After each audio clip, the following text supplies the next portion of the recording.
Ang aking usula ay nadubli na sapagkat na nung 2 araw na itong mahigit, every 1.9 days, wala pang 2 araw, nadudubli siya. Kaya ganyan nakarami oh.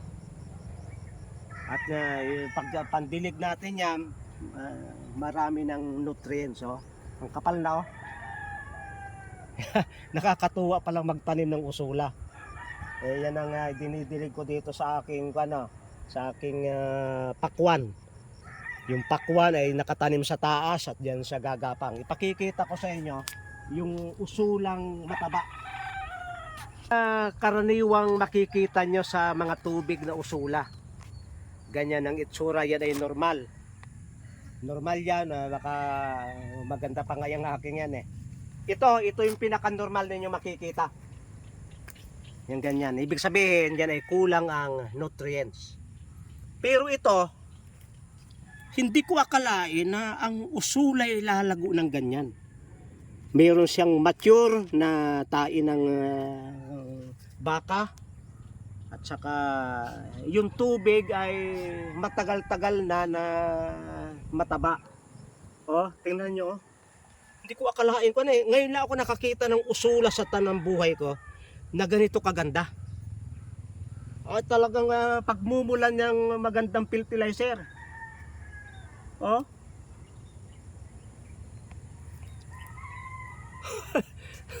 Alam ba nyo ito ay kahanay ng spirulina? Ang sustansya na makukuha nyo sa spirulina ay halos makukuha din nyo sa usula.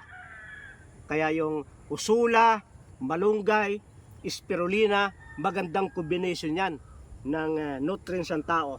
At yan ay hindi lamang para sa hayop, para na sa tao. Ngayon ay kinakain ng usula. Pagka ganito kagandang usula, magandang gawin patis yan. Magandang gawin tea, ilalagayin nyo kasama ng herbal. Pagka yung ang tubig ay hindi ganong maganda, na masyaduhan ng nutrients, ganyan naman. At pagka namatayan, may mabubuhay na ilan. Ito yung obserbasyon ko ano. Hindi, pangit yan. Mamamatayan. Pagpatay na ito, may mabubuhay na gayon no. Yung iba yung green. Ay siya, magiging ganare. Magiging ganare na. Kaya pagka mayroong namatay na, huwag niyong itapon yung tubig.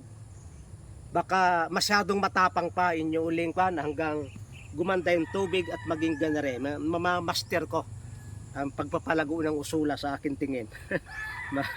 Magiging expert tayo pagpapalago ng usula. Maraming salamat sa inyong pagsubaybay sa Natural Wellness, si Pastor Vito.